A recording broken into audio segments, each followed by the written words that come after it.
Good evening, everyone. Welcome to the Black Doctoral Network weekly web series entitled Conversation Starters, where we discuss a variety of topics that are relevant to our community. I am thrilled to bring to you all today our topic of discussion entitled Healthcare and Leadership.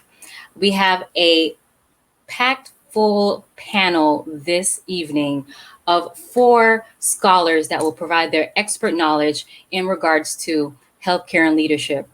I'm your moderator, Fese Longe, and so let's go ahead and get started. Our first panelist that will be joining us this evening is Dr. Lisa Galoni, who has her degree in education.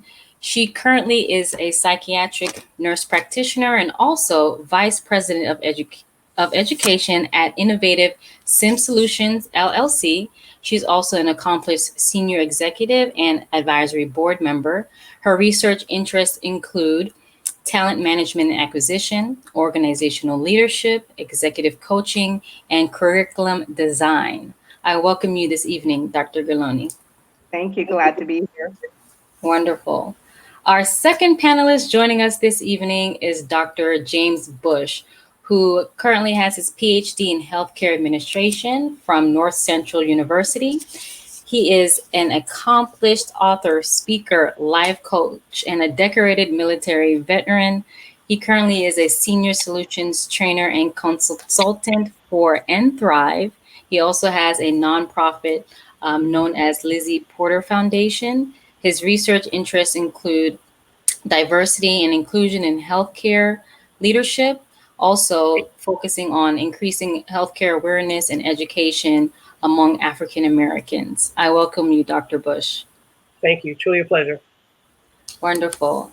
The next panelist that we have is Dr. Oke Enya, who has a doctorate in public health and health policy from George Washington University School of Public Health.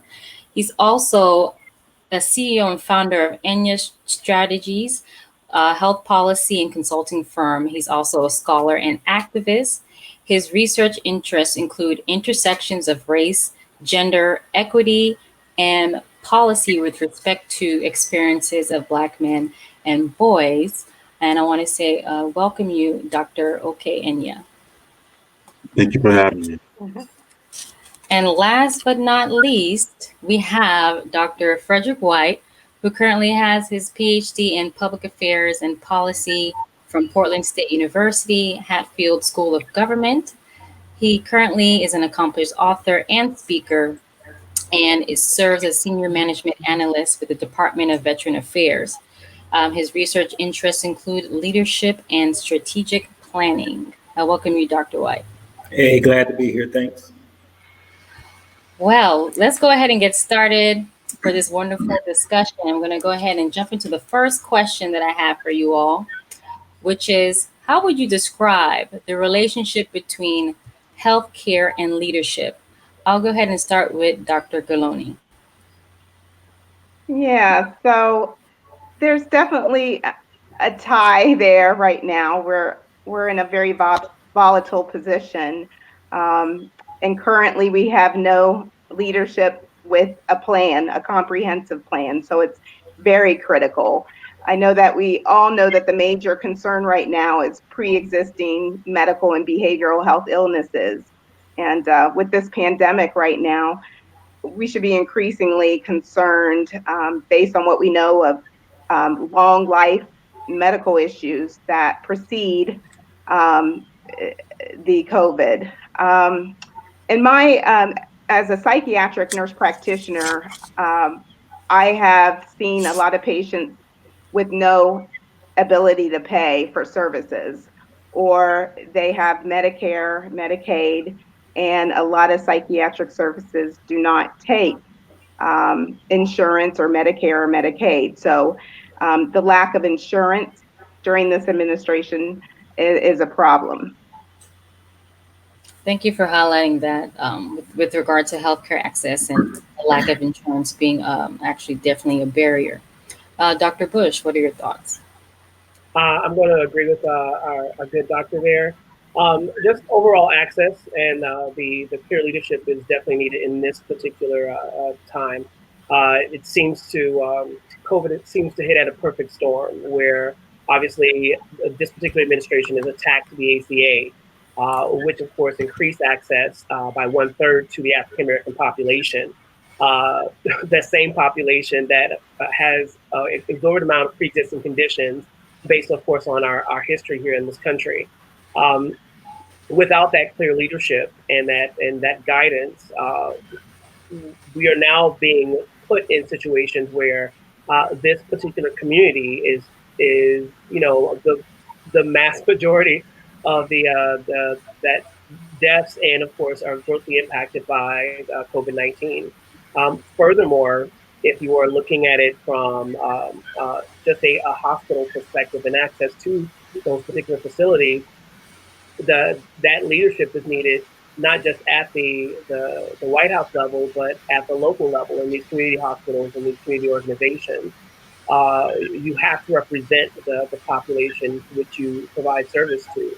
African Americans or Black Americans have a very distinct culture and a unique experience within this country.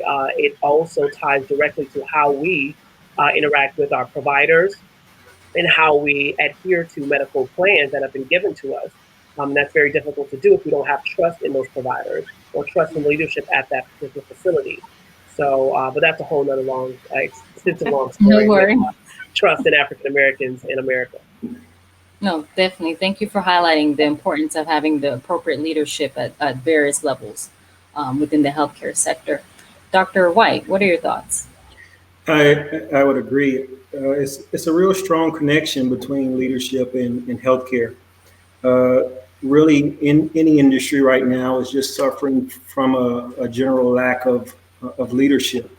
You got what some scholars call a silver tsunami, Mm. which is so many people who are retiring and moving on, and it's becoming very difficult to fill those spots. And then to find not just qualified people, but qualified African Americans that can also step into some of these positions is definitely a challenge.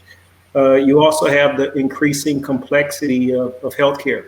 And we heard a little bit about ACA that was mentioned, but you also have the rising cost of healthcare in general. You have leaders now having to balance competing priorities, develop the necessary skills and competencies in order to manage in complex organizations. So I think it's critical to be focused on leadership, especially in the healthcare sector.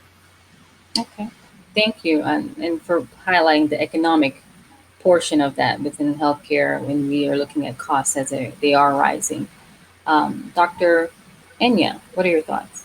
Yeah, to put a final point on what was shared, I'm a state activist and a policymaker, and so I can respond from the standpoint of serving as a former House and Senate staff on Capitol Hill and being on both sides of the table. And absolutely, representation matters, and the people closest to the pain should be closest to the power, and that's not happening.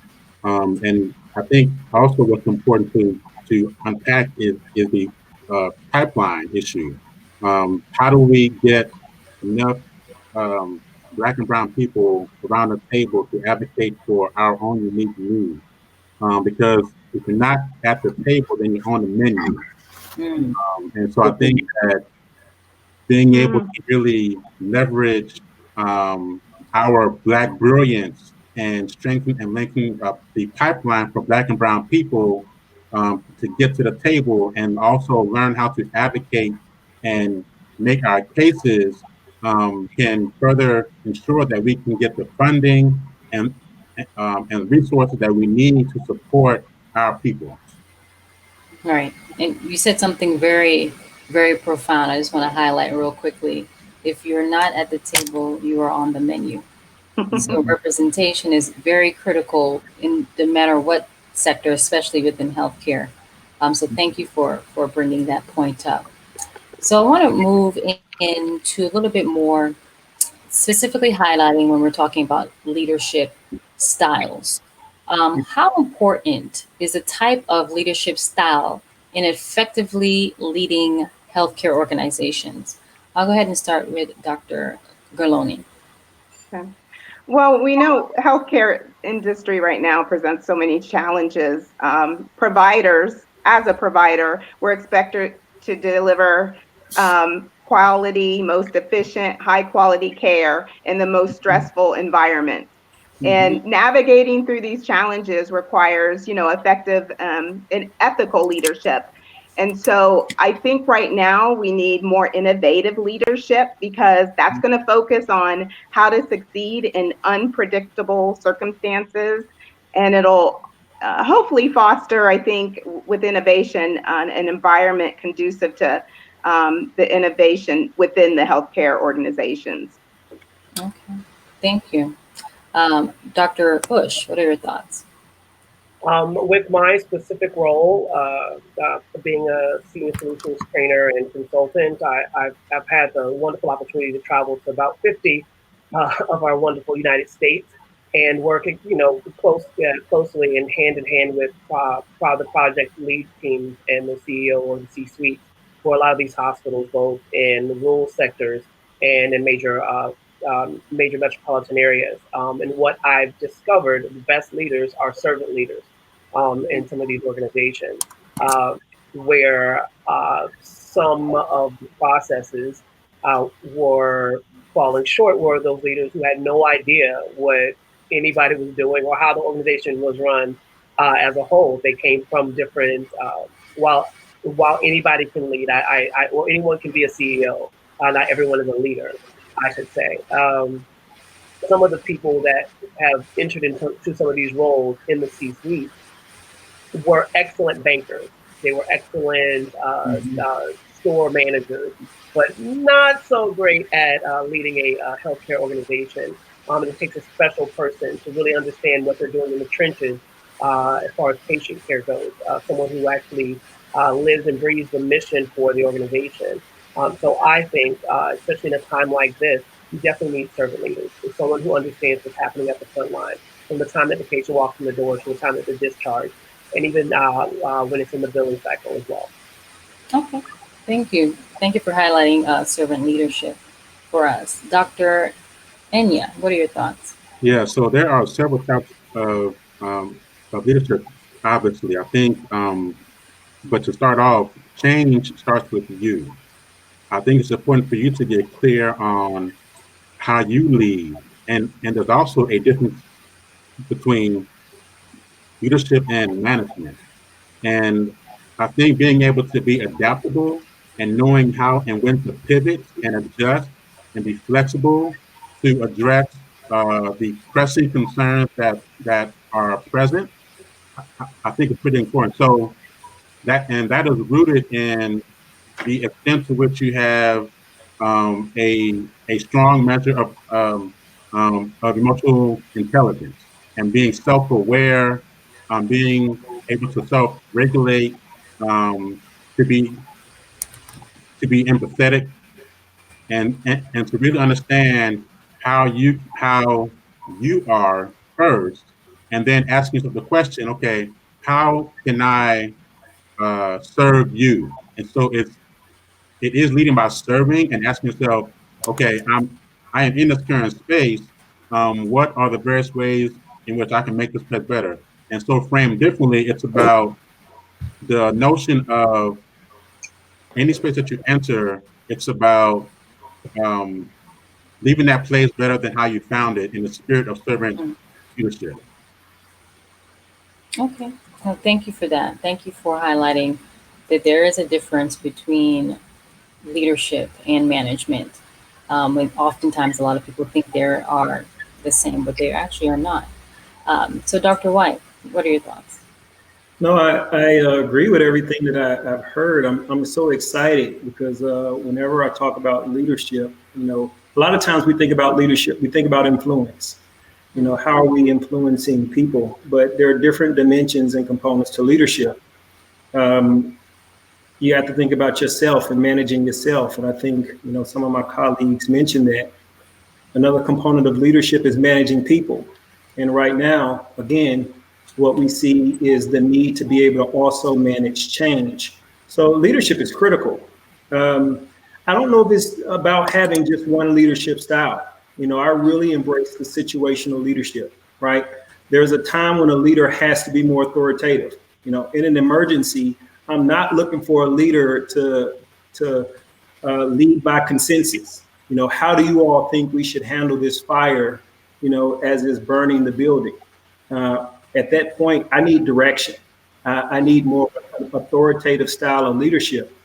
But that's not always necessary. There are other times when we can be more collaborative. And so I think we need to think about what does the situation demand. Um, Dr. Bush, I think he mentioned servant leadership, and I really like that because I think the first part of leadership is really having a mindset towards servant leadership and its principles. You have to embrace leading other people and have the thought that how can I empower them? How can I remove the barriers? How can I ensure that they're getting the resources that they need to accomplish the purpose or the goals?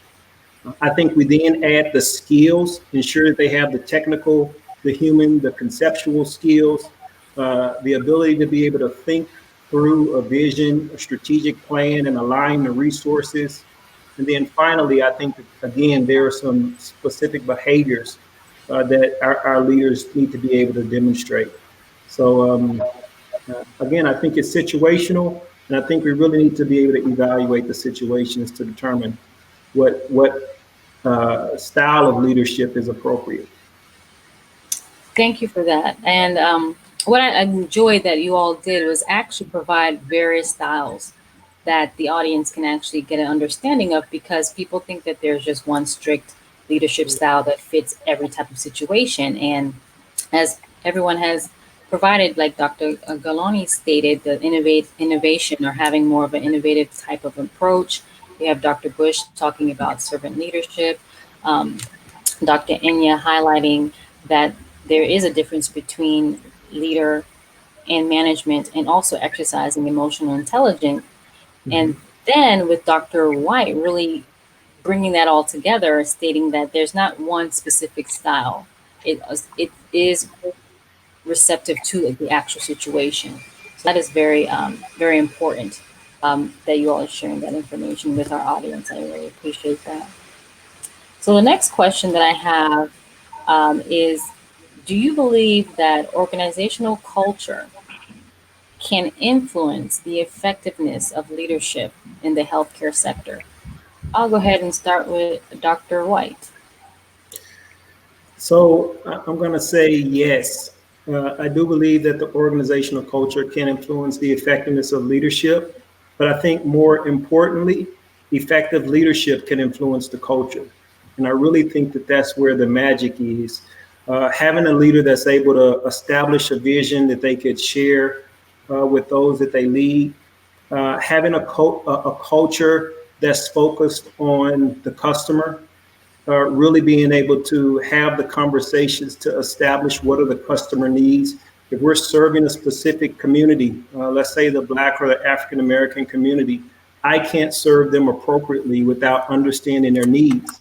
And so I need to be a leader that can then develop that type of mindset in the culture that I'm leading. A culture of accountability. Again, I think that the leader really sets the tone. So being a person that walks the talk, in addition to just setting the strategy, is very key. So organizational culture can definitely influence leadership, but I think it's the leader's role to really influence the culture. Thank you. Dr. Bush, what are your thoughts? Again, having traveled to multiple, more than a lifetime's worth of healthcare facilities and providers, you can really see an organization's culture when you walk through the door. It's in the smiles, it's in the break areas, it's in those cleaning the hallways, it's all the beds, and those attending those beds. I agree that, of course, a good leader, of course, can influence the actual culture, but it takes that body of people and that actual culture to drink the Kool-Aid. Because if they're not drinking the Kool-Aid, then it's not effective at all. Furthermore, being on the vendor side of healthcare and coming into these organizations as an outsider looking in, you can truly see the difference between um, uh, for-profit facilities and not-for-profit facilities culturally, and the way they manage and the way they operate within the that space that they're in. I can go into facilities and can see that they're really productivity driven, and they apply a lot of pressure to their employees. Well, unfortunately, what they don't see on the back end is that same frustration then bleeds over into patient care. You know, and how that nurse responds to the patient, how that patient account representative responds to that old lady on the line receiving the bill. So a good effective leader, needs to influence the culture in a positive direction, and hopefully that culture or his leadership or his or her leadership, I should say, should influence them or make them comfortable enough to actually drink the Kool-Aid to move that organization in that positive direction. Okay, thank you. I like that statement. Drink the Kool-Aid. Okay, Yeah, you want to drink the Kool-Aid. breaking it down. So a good leader knows how to make them drink the Kool-Aid. Your vision is all for naught if they're not drinking the Kool-Aid. If they're not Right. into the vision, then you might as well move to another church. Absolutely. No, I definitely agree. Dr. Enya, what are your thoughts? Yeah, so everything rises and falls on leadership for better or for worse, right? And I think that it's so important for the leaders to set the right precedent, to set the tone. Um, so yes, it's a bi it's a bi-directional relationship in terms of the culture can influence um, the leadership, but the leadership can also um, influence culture.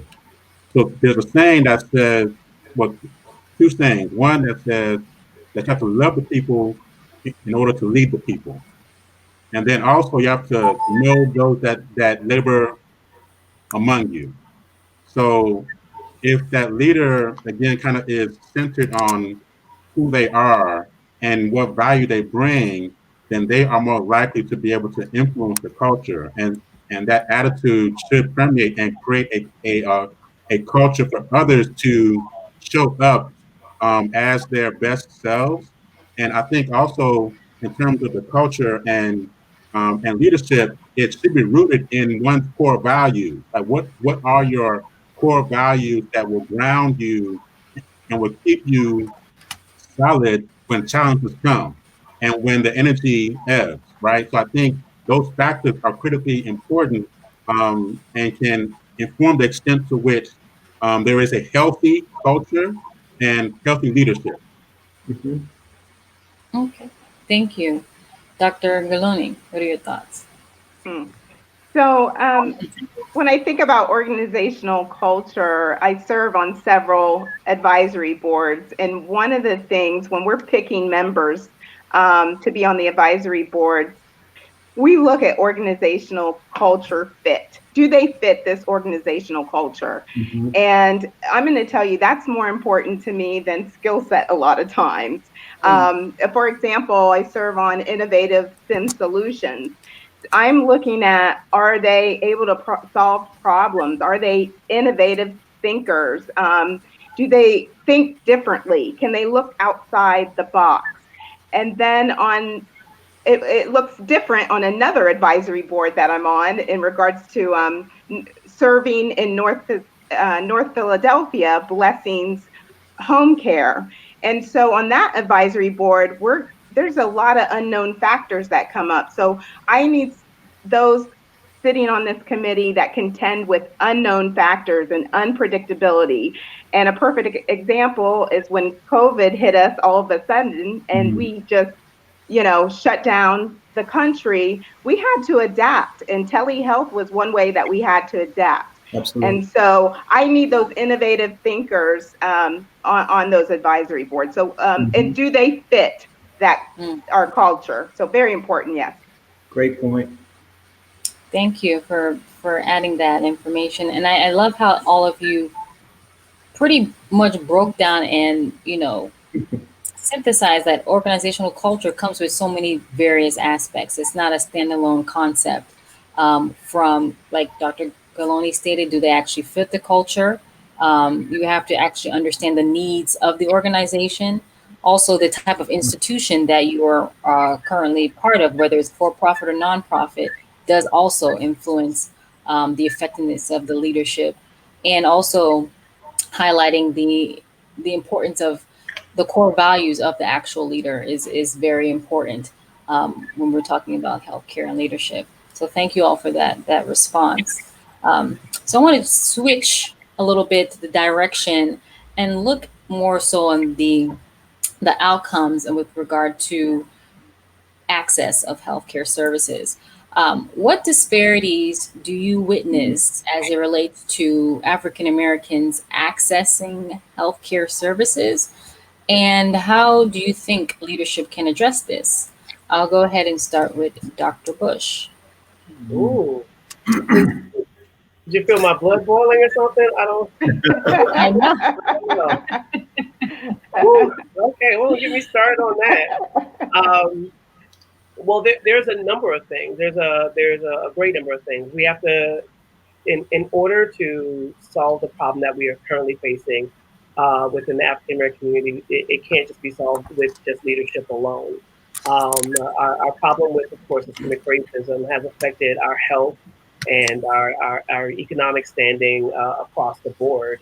So it has to be handled, obviously, politically, socially, economically, religiously, every lead that you can kind of think about. Um, there was a study done in 2017 on first and second year providers, medical doctors, and 40% of them thought that Black people's skin was thicker than white people's skin, just off the top. Now, for those who are chiming in right now, you only have 3 layers of skin. All humans do. Epidermis, dermis, and subcutaneous, and they're all the same, whether or not you're Hispanic or African American, doesn't matter.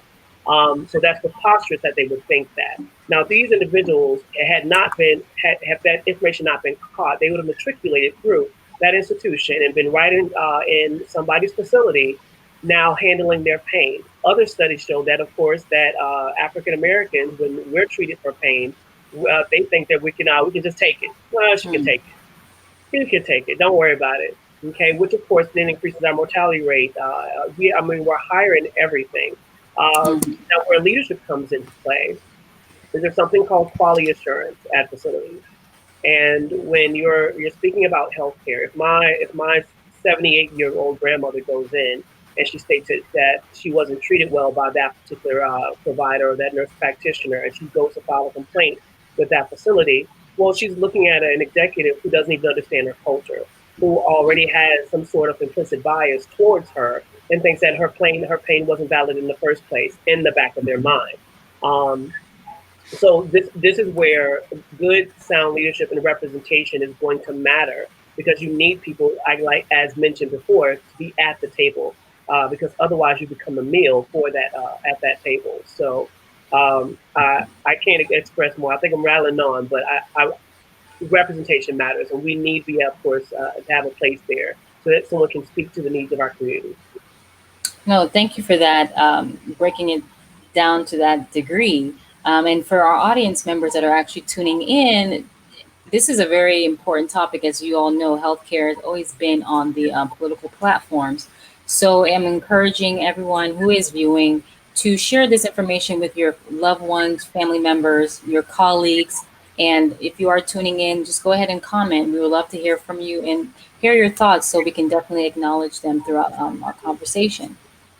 So, Dr. Enya, what are your thoughts? Yeah, Dr. Bush actually cited the articles that I was going to use. But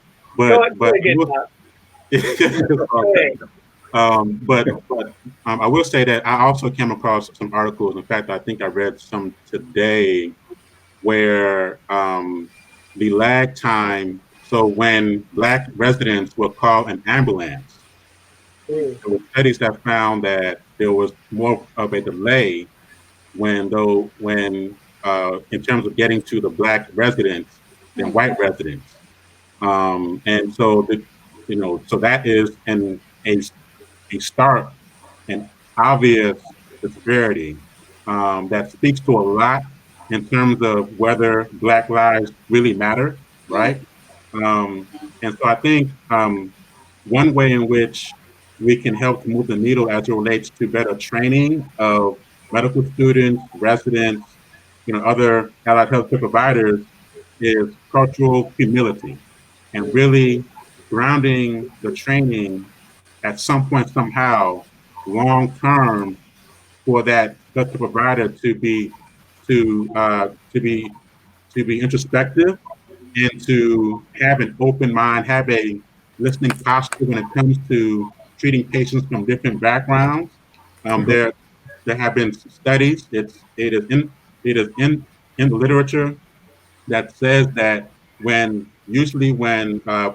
Black patients are seen by Black doctors, there are better health outcomes. Like that's a fact, right?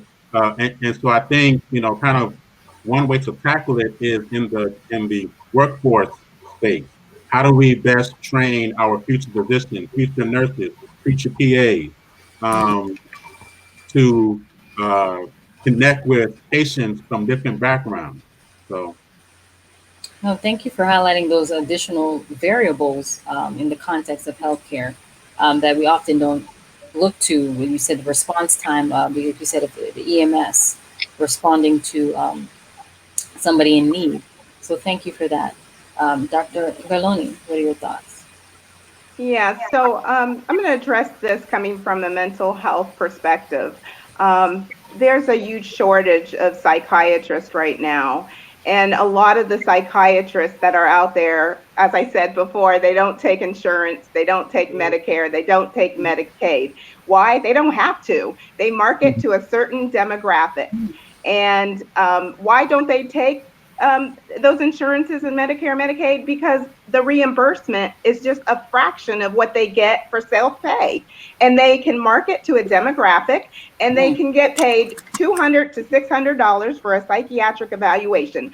Well, there's disparities because not all people, a family of four making $35,000, $40,000 a year cannot pay for that type of service.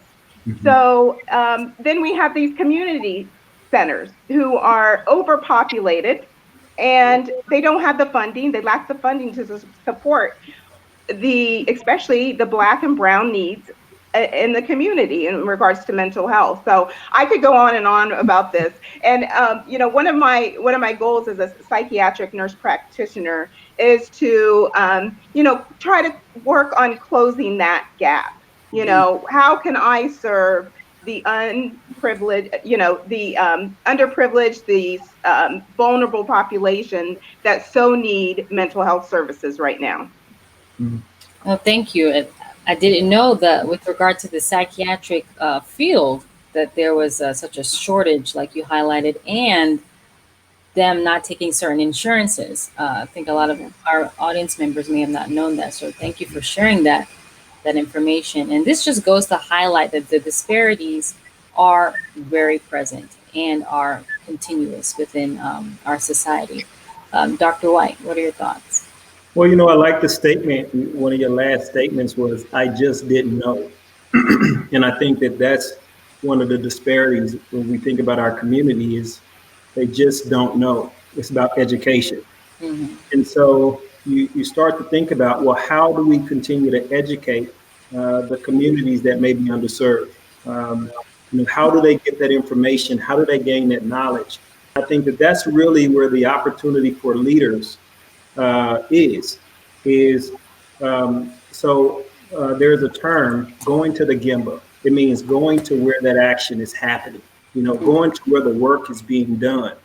And when we think about these disparities, a lot of the gaps are in the communities. And so for leaders, for healthcare leaders, I think it becomes imperative then that we develop collaborations and partnerships with community leaders. Go into the communities and begin to ask the questions about disparities. Let's not just assume that we know or recognize kind of what's plaguing every community. There's differences across communities. Let's go into the communities. Let's begin to establish these partnerships, ask these questions, work with these community leaders, for example, churches, and start to have fairs, to test blood pressure, to test diabetes, to test breast cancer. So I really think that it becomes imperative as a healthcare leader now to begin to establish those relationships, establish those partnerships that can further educate the communities and move us closer to change. No, thank you for highlighting the very imperative piece of this whole discussion is the educational piece and making sure that we are reaching the underserved and marginalized populations appropriately and adding to the list of things that leaders have to do, which is definitely providing that education. So I thank you for that feedback. The next question that I have is, what role should leaders play as it pertains to increasing healthcare awareness among African Americans? I'll go ahead and start with Dr. Bush. Awesome. Well, through the Lizzie Porter Foundation is my family's nonprofit. I take and I leverage my network of healthcare providers. And I do community and health fairs. I traditionally do a men's health awareness because that's a typical area that needs a little support because they don't like to go to the doctor. So they don't. So, but piggybacking off Dr. White, he's absolutely right. If we come together, you don't necessarily have to be a senior executive at Aetna or Blue Cross or Grady or one of these major facilities. You could be a local leader, one of the nurse practitioners, a CNA, if you will, to pull together just a simple health fair in your community, to work with your local pastor, and just do some blood pressures. Some of these simple preventative measures can save thousands of dollars from a billing perspective, and of course your life from a life perspective. So just something simple as working with, of course, community fairs and community organizations. The second thing that can be done is answer the call. So being on the receiving end or the organizer end of setting up these fairs, one difficult part is when I reach out to the Dr. Whites and the Dr. Galonis, I get maybe a response back 3 months later. So responding, you are a leader in that facility, and I'm trying to maybe get you to volunteer your time, come out to the community and help out the community, to give back just a little bit of your services. So something else that we can do is maybe be a little bit more aware of the health fairs that are out there. No, thank you for that key point with regard to answering the call. The response time is very important. So thank you for that. Dr. White, what are your thoughts? No, I just agree with everything that I just heard. Again, it's those partnerships and those collaborations are so key. And I just can't say it enough because it's not happening enough. It's so simple. What I found is, so I deal with a lot of public organizations and public healthcare facilities. And a number of the organizations that I've dealt with have really had a focus to reach out to public, private, and non-governmental organizations to build some of those community resources and that support. And surprisingly, what we found was when we started to reach out, people were ready to get involved. Banks were ready to get involved. They were asking, what can we do? And so you'll be surprised, but a lot of people have some of the resources that you need, but they're looking for a purpose and an objective. So if you can set clear goals about what you're trying to achieve, clear metrics, what does success look like in this community? We're going to increase awareness by this percentage. I mean, if you can give people clear indicators of success, a lot of people will buy into exactly the awareness campaign, the educational campaigns that you're trying to run, and you'll be surprised by the amount of support you get. Thank you for that. And I'm happy you mentioned that because it's almost as if you have to have a strategy of some sorts when you are actually approaching And the assumption is that there's not enough resources, there's not enough entities out there. But as you said, they are there. It's a matter Absolutely. of how you approach them. So thank you for highlighting that. Dr. Galoni. Yeah, I have to echo what Dr. White said in regards to awareness and a community-based model. That's the approach we have to take. We have to take a systematic community-based way to close that historic gap in Black health outcomes and stretch beyond the physician's door and the psychiatrist's door, because we have our own unique set of disparities: diabetes, high blood pressure, obesity, HIV. I can go on and on. We have our unique areas of concern. And, as a provider, leadership needs to be aware of taking action. We have to take actionable steps, and by addressing the root cause. And that's in diagnosis and in treatment. Mhm. So when a patient comes through my door and they're depressed, I don't automatically give them antidepressant, an SSRI, SNRI. I need to look at, for males in their 40s, is it testosterone levels? Do I have folic issues going on? Vitamin deficiencies, things like that. We have to get to the root cause. But in regards to the community, we have to do a community-based model.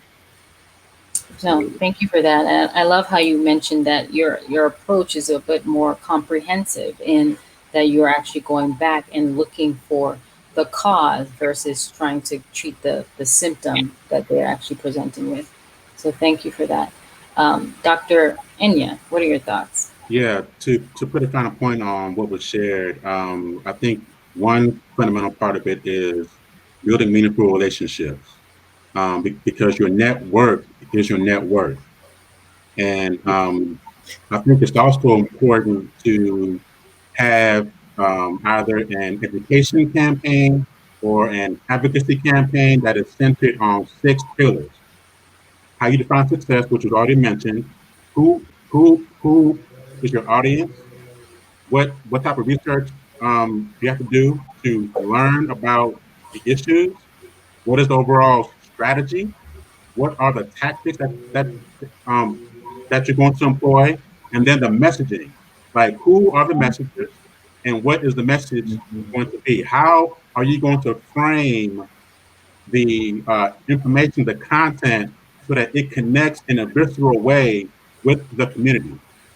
Because it's one thing to be able to, yes, parachute into this community, which is the absolute worst way to do it, but actually being meaningful and authentic, transparent in terms of building trust to connect with members of the community, and engage them in shared governance, to ensure that the community feels heard, validated, and supported, and that they see the tangible results of the support that you provide. So that messaging piece is absolutely critical. What you say, the language that you use, how you frame the question, the context, to ensure that there is maximum buy-in from the community, and that they feel heard.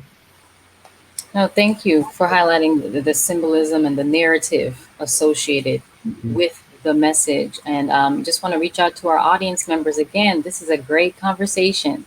So I really want you all to share and tune in. We have a lot of our viewers agreeing with a lot of our panelists this evening with regard to healthcare and leadership. And I'm really enjoying the responses that you all are giving and really breaking down this actual phenomenon of healthcare and leadership and how the relationship is very essential.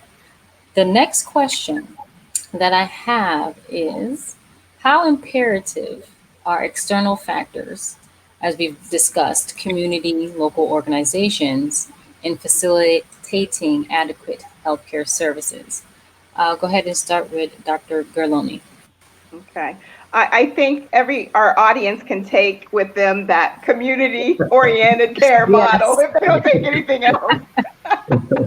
So yeah, we'd have to look more toward a community-oriented care model. I mean, what good does it do to prescribe medications and the patient can't remember to take them? Or what good does it do if you have a severely brain-based illness and the person doesn't have transportation to multiple appointments? So again, you have to have a community with all these different resources. So there are some state-based programs, and I think, as we said earlier, awareness. A lot of people aren't aware of certain programs. So I'm going to give you an example.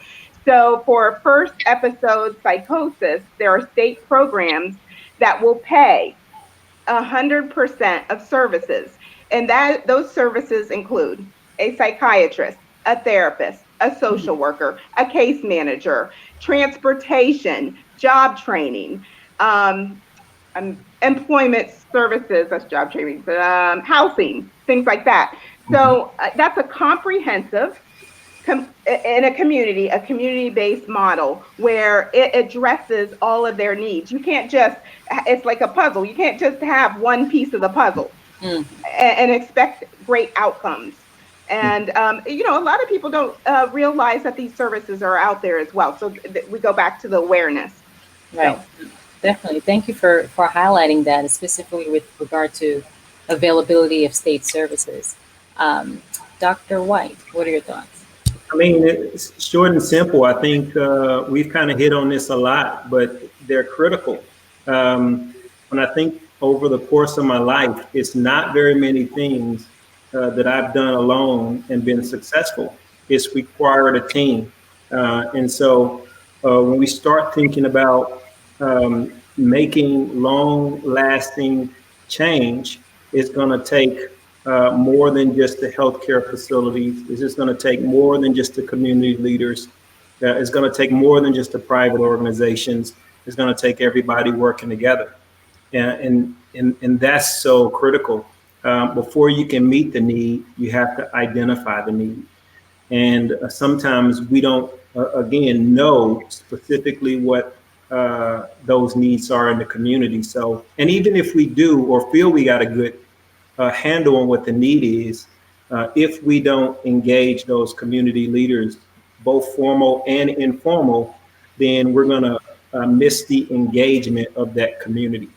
And so we'll have these great programs that nobody trusts in and nobody's going to attend because we don't have the right people at the table that's encouraging people to actually go and get those services, or this is something that someone that you can trust. So they're critical to helping us build trust in the communities and maintain that trust as we're trying to improve the health of those individuals. No, thank you for that. And I think a lot of people don't realize within the implementation of any program, the catalyst is that engagement factor. We have the programs, but then how do we get people to actually be receptive to them? So thank you for that. Dr. Enya, what are your thoughts? Right. So what we are discussing is what's called the social determinants of health, right? There are several factors. So in fact, housing, education, environment, social support, food, education, those are just a few factors that determine 80% of a patient's average health concern, meaning that those external factors are less likely to be addressed within a clinical encounter if the right questions aren't being asked.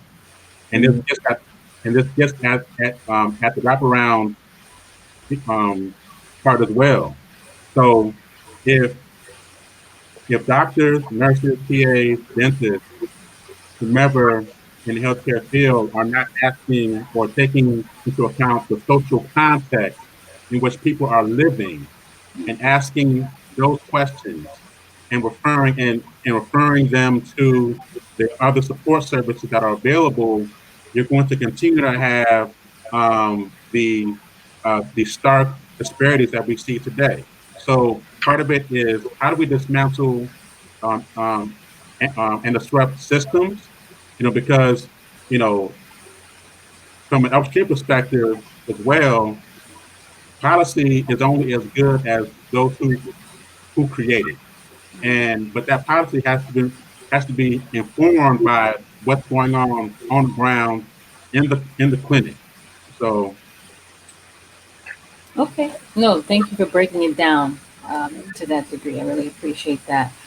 Um, I want to get some feedback from Dr. Bush with regard to this question, and then we have some audience responses. Go ahead.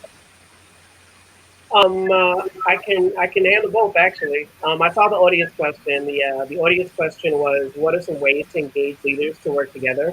I would strongly suggest that when trying to get multiple people and multiple leaders to work together, you want to show them the wisdom. That's what's in it for me.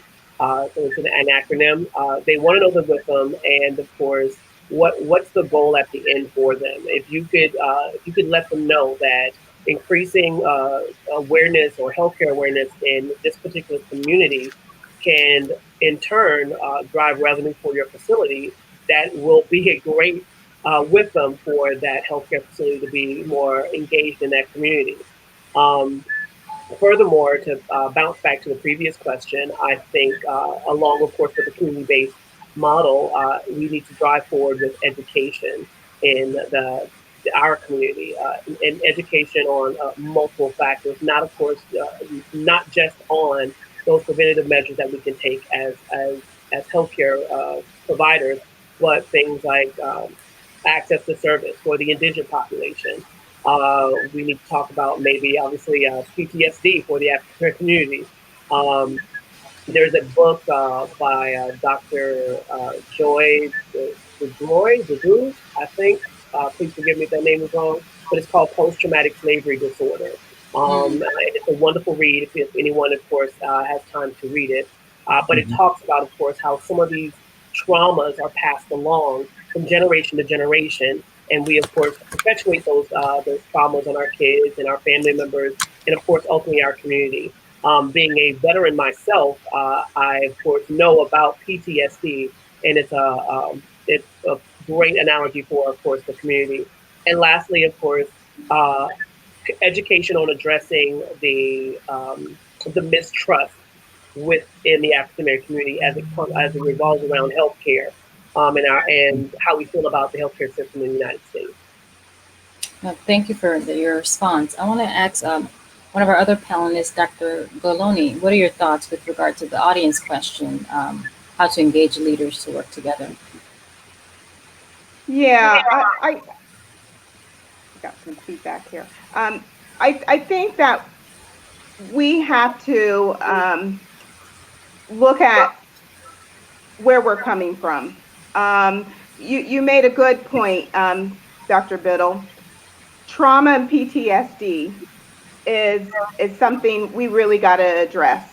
And as leaders, if we don't get a hold of this with our young ones at an early age, it's going to affect a lot of things in their adulthood. And so I think as leaders, we have to engage together in different disciplines and work together. But yeah, trauma and PTSD is huge. Okay, thank you.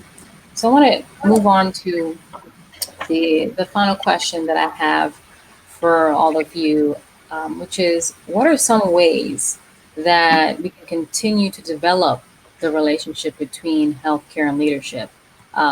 Dr. White, what are your thoughts?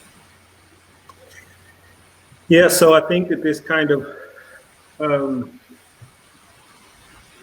is connected to the previous question, but I like this one. It says again, continue to develop the relationship between healthcare and leadership. I think it starts with relationships, building the relationships, building those key relationships between the healthcare providers and key community leaders.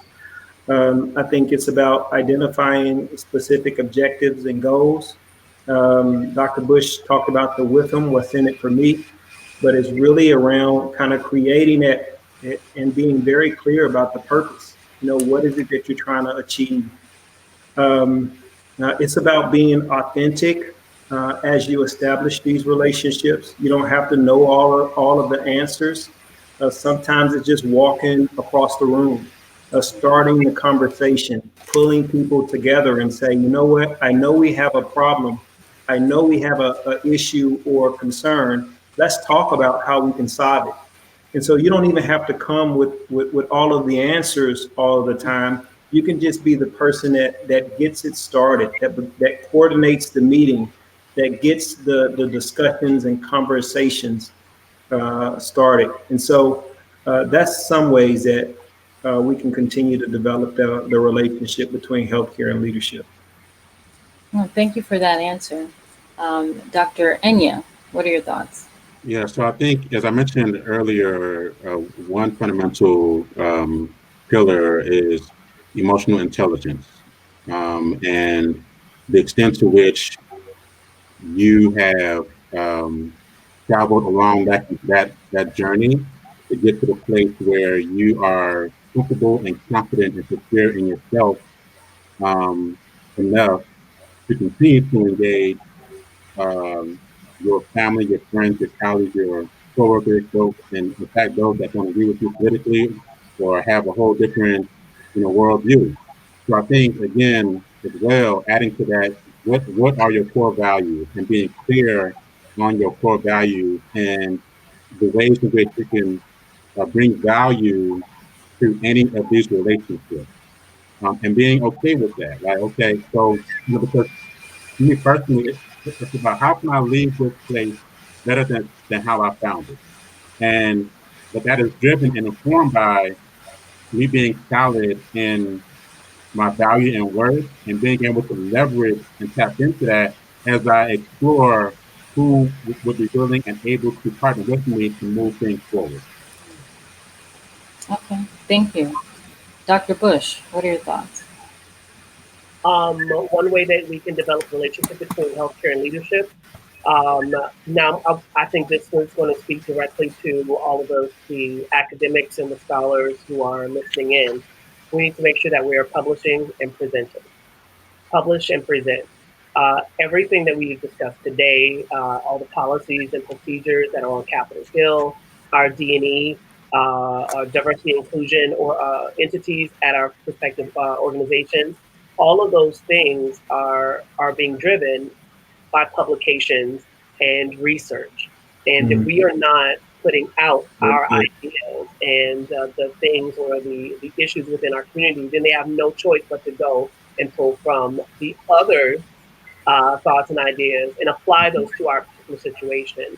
But we, of course, have discovered and we already know that it's not working. There's whole books written on the disadvantages that have been placed on African Americans, like medical apartheid. So my advice would be to make sure that we are getting the word out there by publishing and presenting every chance that we get to make sure that our voices are being heard so that we can, on one side, influence these future programs and policies that are being put in place. Excellent. Thank you for those recommendations. Dr. Belloni, what are your thoughts? Yeah, so we need a seat at the table and not at the mid-management level, at the senior C-suite executive level. Yes. That's where we need a seat at. I look at various universities that I've worked at and the student population.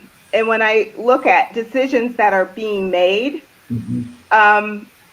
I see why they're being made that way, because it doesn't reflect the student population. Same thing with working with private companies, healthcare companies, that, your population is so different from senior leadership because they don't get it. So we need to have a seat at the very top senior C-suite executive levels.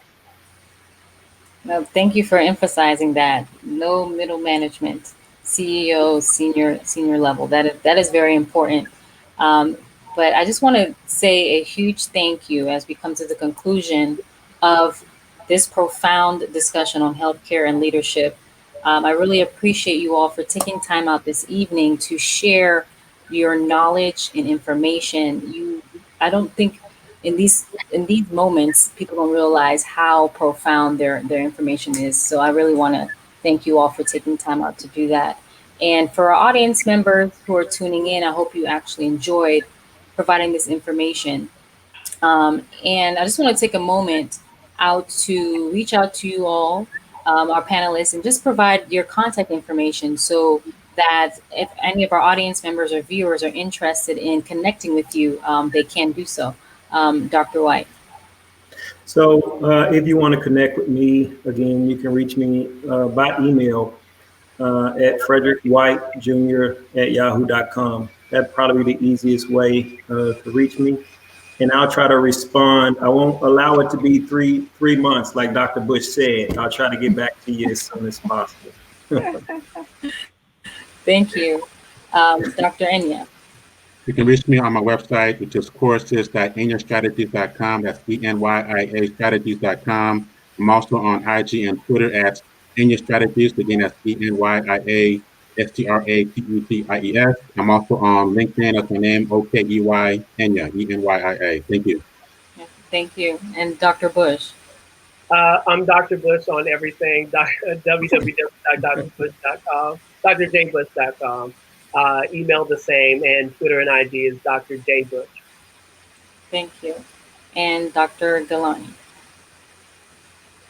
You can reach me at my email address, which is lgaloni@gmail.com. And we also have a website, innovativesimsolutions.com.